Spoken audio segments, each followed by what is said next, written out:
Parque Nacional do Itatiaia, o primeiro parque nacional do Brasil, completou 70 anos. São 30 mil hectares de floresta, localizados entre os estados de São Paulo, Rio de Janeiro e Minas Gerais, onde estão os maiores centros urbanos do país. Na parte alta do parque, com 2.548 metros de altitude, a caminho do Pico das Agulhas Negras, a vegetação é rasteira, formada por gramíneas. E é lá que nasce o rio Campo Belo e os outros que formam a bacia hidrográfica do parque.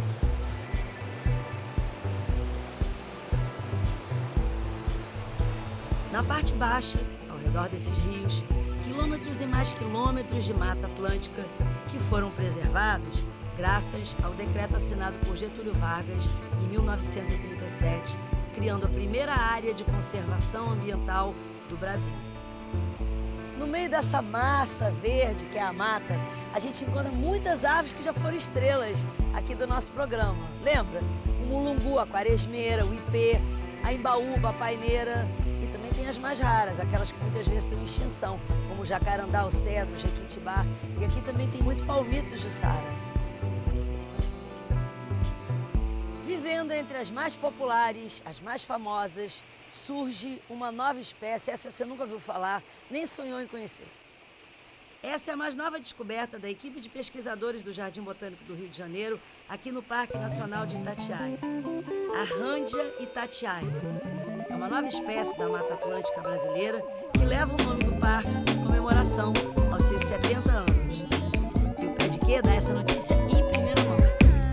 Pé de quê de perto, quero ver que fruta da cadê, que flor, que cor, saber, terá sabor. Vai ter um pau-brasil, pé de quê vermelho, verde, que te quero ver qual é, de pé na terra, até caber na tela da TV. Pé de quê?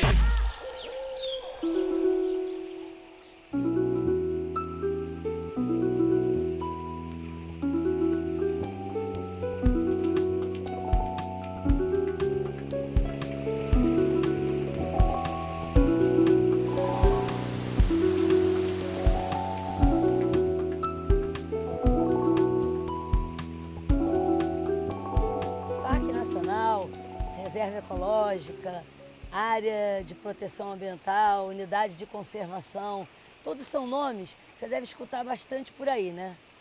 Cada nome desse representa uma vitória da natureza.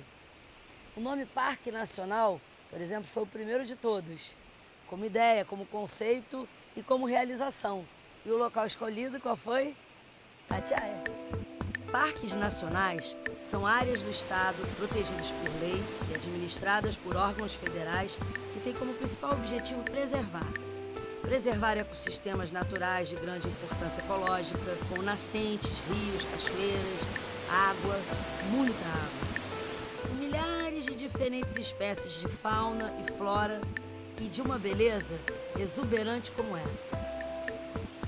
A criação do primeiro Parque Nacional do Brasil, né, hoje temos 65 parques nacionais, foi um marco que permitiu justamente se dar o início a esse processo de criação de unidades de conservação. Hoje já temos quase 300 unidades de conservação e mais de 50 milhões de hectares em unidades de conservação.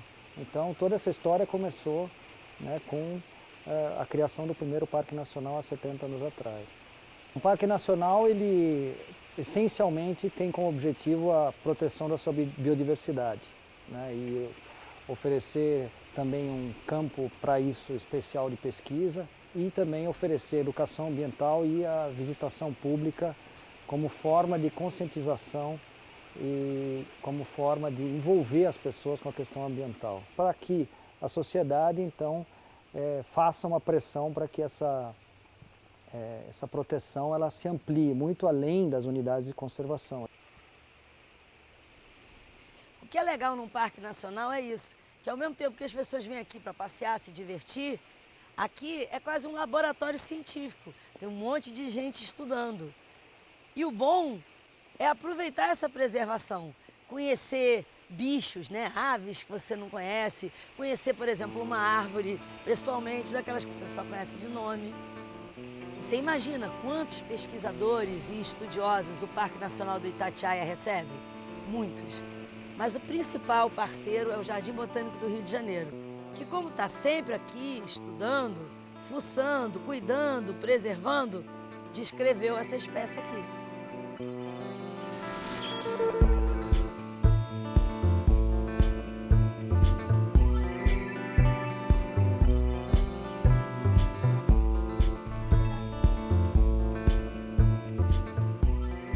A Rândia Itatiaia ocorre em todo o Parque Nacional do Itatiaia, que encontra-se na divisa dos estados do Rio de Janeiro, Minas Gerais e São Paulo. É da família Rubiácea. Ela frutifica em maio e as suas flores só aparecem em agosto. Hoje em dia todo mundo só fala nisso, né? Conservar a natureza. Mas não é de hoje que as pessoas se preocupam com a relação da terra com o bem-estar do homem. A criação do Parque Nacional do Itatiaia é um exemplo disso. E olha que já veio tarde a sua criação. 100 anos antes da sua data de fundação, já surgiu o pensamento ecológico brasileiro junto com o movimento abolicionista. Em 1823, José Bonifácio já anunciava: a natureza fez tudo a nosso favor.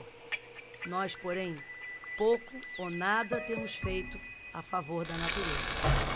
Nossas preciosas matas vão desaparecendo, vítimas do fogo e do machado destruidor da ignorância e do egoísmo. Cara, isso em 1823. O que a gente lembra do José Bonifácio, dos tempos da escola, é de um cara que cuidava do Dom Pedro, que articulou a independência do Brasil. Mas ele foi muito mais que isso, ele foi um pioneiro. Ele estava na vanguarda do pensamento que hoje em dia a gente entende como socioambiental. Repara, ele sabia que aquelas monoculturas como o café e a cana-de-açúcar estavam devastando a natureza. E sabe qual foi o primeiro passo que ele deu nesse sentido? A abolição da escravatura. Ele entendeu que aquilo estava agindo diretamente na natureza.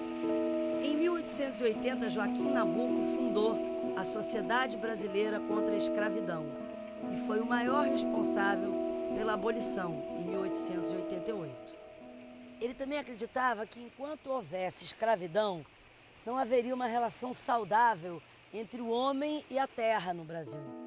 A escravidão não consentiu que nos organizássemos, e sem povo, as instituições não têm apoio, a sociedade não tem alicerce.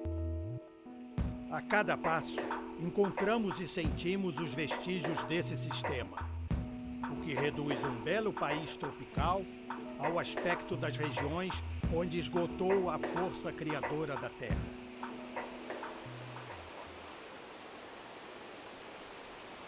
O André Rebouças, outro abolicionista, em 1876, olha quanto tempo, defende pela primeira vez a criação de parques nacionais no Brasil. Ele se baseou no modelo americano, que já tinha criado o primeiro parque nacional do mundo, que era o Yellowstone. O André Rebouças queria preservar aqui no Brasil as 7 quedas de Guaíra no Paraná e a Ilha do Bananal. Na Ilha do Bananal se conseguiu fazer um parque nacional, mas só em 1961, 30 anos depois de Itatiaia. Já as 7 quedas não tiveram a mesma sorte. Foram inundadas pela barragem de Itaipu em 1982. A sorte de Itatiaia é que teve quem o defendesse. Seguindo as ideias de Rebouças, em 1913, o botânico Alberto Lofgren sugeriu a criação do Parque de Itatiaia. Itatiaia é como os índios puris chamavam o Pico das Agulhas Negras, e quer dizer penhasco cheio de pontas em Tupi-Guarani. O pico, para os puris, era a morada dos deuses, um lugar sagrado e adorado por eles. Isso até a chegada dos colonizadores portugueses. Com a busca do ouro, no século XVIII, os bandeirantes exploraram a região, escravizaram e dizimaram os puris.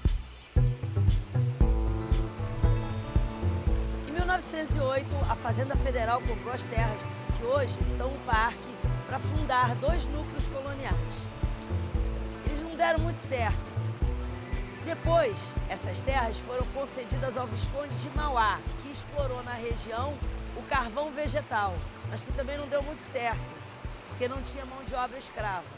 As terras ficaram, então, com o Ministério da Agricultura, que criou uma estação biológica subordinada ao Jardim Botânico do Rio de Janeiro, que foi mantida até a data da fundação do parque.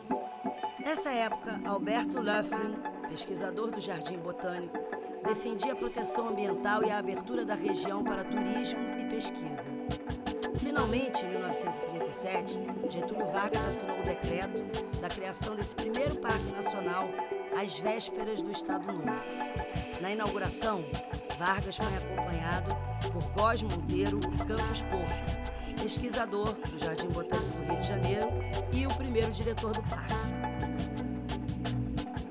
Esse parque ele tem 2 ambientes diferentes. Aqui nós estamos no ambiente Mata Atlântica, onde quem regula é esse rio aqui, que é o rio Campo Belo, que ele nasce lá em cima, a 2.400 metros de altitude, corta todo o parque e deságua no Rio Paraíba. Ele regula toda a fauna e flora do parque, né, que traz a riqueza da biodiversidade para o parque, né. E aqui nós temos são os bichos da Mata Atlântica. Tá? Temos 3 espécies de macaco, como o monocarvoeiro, que está em extinção, temos onça parda, né, temos jaguatirica, temos 50 mamíferos aqui. Mas o que chama atenção aqui dessa parte baixa do parque em termos de animal são as aves. Nós temos 365 espécies de aves aqui, ou seja, uma para cada dia do ano, né? E também os insetos. Aqui desde 1940 já foram classificados mais de 5.000 insetos, né? 40% dessa cobertura vegetal é de uma árvore chamada Euterpes edulis, que é o palmito jussara, né? Que é da Mata Atlântica. Tudo aquilo, essas palmeiras, palmito jussara, você tira uma árvore dessa, ela vai levar 17 anos para crescer, tá? E você tira o palmito, que é só aquela parte verde, tá? Isso vai servir para uma conserva, você acaba com a natureza, que uma árvore dessa de palmitos, fruta, aqueles coquinhos, é a alimentação principal dos roedores, como o caxinguelê aqui, dos macacos e dos pássaros. Né? Você tirando palmito, você está acabando com essas espécies aqui. Todo o entorno do parque não tem mais palmito jussara. O que ocorreu no entorno, eles vão invadir o parque para tirar esse palmito. Se tirar esse palmito, é o final do parque. Lá em cima não tem palmito jussara, não tem Euterpes edulis. Lá em cima não tem árvore, né? Lá em cima você encontra as plantas rupícolas, encontra o sapo flamenguinho. Ou seja, lá em cima tem as plantas e os bichinhos endêmicos, são aqueles que só dão naquele local, tá? Aqui começa, na verdade, os campos de altitude, né? Os campos de altitude acima de 1.800 metros, aqui a gente já está a 2.400, 2.500, chegando a 2.791, que é o caso das agulhas. Então, a formação da vegetação já é bem diferente. Questão de solo mais raso, questão de tipo de nutrientes no solo, temperatura, questão de pluviosidade, faz surgir uma vegetação totalmente diferente. Por exemplo, aqui a gente tem as plantas carnívoras, insetívoras, né, que já são adaptadas para recolher do inseto um tipo de nutriente que não tem no solo. O fogo, na parte alta do parque, ele é uma ameaça muito grande. Principalmente por ele é muito colocado para a questão do pasto, para a renovação de pasto na área de Minas e acaba que pode entrar dentro do parque na parte alta. Na época de inverno, na época seca, essa possibilidade aumenta e há um risco iminente de pegar fogo na parte alta praticamente inteira, porque ela fica muito seca e o tipo de vegetação ela é mais fácil para pegar fogo aqui na parte alta. Em 2001 teve um grande incêndio provocado por fogueira de visitantes que estavam acampados no parque e a partir desse momento foi proibido também o acampamento dentro do parque e para até a recuperação da área. E aqui a gente já está chegando no abrigo Rebouças, né? Que foi construído na década de 50 e que hoje abriga montanhistas que queiram reservar para atingir os principais atrativos aqui do Parque Nacional do Itatiaia. Daqui desse ponto dá para ver os dois principais atrativos da parte alta, que é a formação das prateleiras, que é uma formação muito interessante, tem várias vias de escalada, chaminés. De lá você consegue ver o Vale do Paraíba e as Agulhas Negras. As prateleiras têm o nome das prateleiras por parecer que as pedras foram montadas, amontoadas, né, de uma forma parecida com uma prateleira de uma casa, né?